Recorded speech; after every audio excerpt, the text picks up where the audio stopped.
সপ্তম শ্রেণীর ছেলেমেয়েরা দেখো, আজকে আমি তোমাদের ভূমিরূপ অধ্যায় থেকে যে কোশ্চেনগুলো হয় সম্পূর্ণ কোশ্চেন অ্যান্সার আজকে আমি এই ভিডিওর মাধ্যমে তোমাদের দিয়ে দেবো। তার আগে একটা কথা বলি, তোমরা এই ধরনের ভিডিও পেতে আমার চ্যানেলটিকে অবশ্যই সাবস্ক্রাইব করে রেখো এবং ভিডিওগুলো ভালো লাগলে একটা লাইক করে দিও। তো চলো শুরু করা যাক আজকের ভিডিও। তো প্রথম যেটা কোশ্চেন হচ্ছে সেটা হচ্ছে ভূমিরূপ কাকে বলে। তো আমাদের পৃথিবীর উপরটা সব জায়গায় একই রকম নয় দাঁড়ি, তারপরে লিখবে কোথাও উঁচু কোথাও ঢেউ খেলানো, আবার কোথাও বা নিচু সমতল দাঁড়ি। পৃথিবী পৃষ্ঠের ভূমির এই বৈচিত্র্যকে ভূমিরূপ বলে। তারপরে যে কোশ্চেনটা করবে সেটা হচ্ছে পর্বত কাকে বলে, পর্বত কয় প্রকার ও কী কী। তো পর্বত কাকে বলে দেখে নাও। সাধারণত 900 মিটারের বেশি উঁচু অনেক দূর বিস্তৃত শিলা দ্বারা গঠিত ভূমিরূপকে পর্বত বলে। পর্বত প্রধানত 3 প্রকার, যথা একটা হচ্ছে ভঙ্গিল পর্বত, স্তূপ পর্বত, আর একটা হচ্ছে আগ্নেয় পর্বত। তারপরে দেখো যে কোশ্চেনটা করবে সেটা হচ্ছে টিকা লেখো টেবিল ল্যান্ড কি। মালভূমি অনেকটা আমাদের পড়ার টেবিলের মতো দাঁড়ি, উপরটা টেবিলের মতোই প্রায় সমতল হলেও ধারগুলো টেবিলের পায়ার মতোই ঢালু এবং খাড়া, এই জন্য মালভূমিকে টেবিল ল্যান্ড বলে। হলো। তারপরে যে কোশ্চেনটা করবে সেটা হচ্ছে সমভূমি কাকে বলে। তো আশেপাশের অঞ্চলের সাপেক্ষে হঠাৎ উঁচু, সাধারণত 300 মিটারের বেশি উঁচু বিস্তীর্ণ ভূভাগ যার চারিদিক খাড়া ঢাল আছে, এরকম ভূমিরূপকে মালভূমি বলে। তারপরে দেখো যে কোশ্চেনটা করবে সেটা হচ্ছে মালভূমিকে পৃথিবীর ছাদ বলে কেন। পামির মালভূমিকে পৃথিবীর ছাদ বলে কেন। তো পামির মালভূমি পৃথিবীর সর্বোচ্চ মালভূমি বলে একে পৃথিবীর ছাদ ও বলা হয়। তারপরে দেখো কিভাবে স্তূপ পর্বত গঠিত হয় তা চিত্রসহ ব্যাখ্যা করো।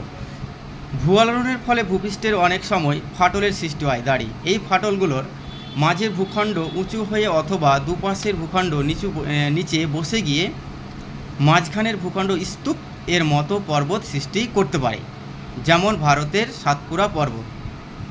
তোমরা এভাবে চিত্রটা দেবে, তোমাদের বই থেকে নিয়ে চিত্রটা দিয়ে দিবে।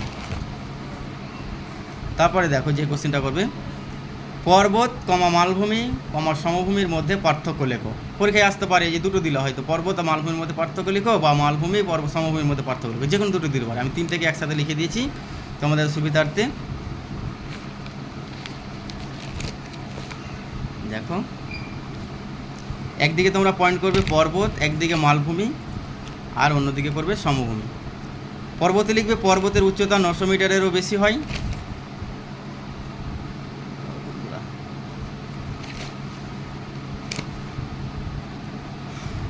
মালভূমির উচ্চতা 300 মিটারেরও বেশি হয়। সমভূমিতে লিখবে সমভূমির উচ্চতা 300 মিটারের কম। তারপরে লিখবে 2 নম্বর পয়েন্ট পর্বতের বেশিরভাগ অংশই খাড়া ঢালযুক্ত আর খুব উঁচু নিচু হয়। মালভূমির উপরটা সমতল ঢেউ খেলানো থেকে উঁচু নিচুও হতে পারে। সমভূমিতে লিখবে সমভূমির উপরিভাগ সমতল বা সামান্য ঢেউ খেলানো হতে পারে। তারপরে উদাহরণ হচ্ছে মাউন্ট এভারেস্ট সর্বোচ্চ পর্বতশৃঙ্গ, তিব্বত মালভূমি হচ্ছে সর্বোচ্চ মালভূমি, গঙ্গা ব্রহ্মপুত্রের সমভূমি বৃহত্তম, বদ্বীপ সমভূমি। হয়ে গেল।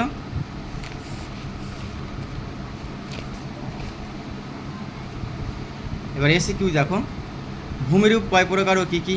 ভূমিরূপ 3 প্রকার, পর্বত, মালভূমি ও সমভূমি। ভারতের প্রাচীন পর্বতের নাম লেখো। আরাবল্লী পর্বতমালা।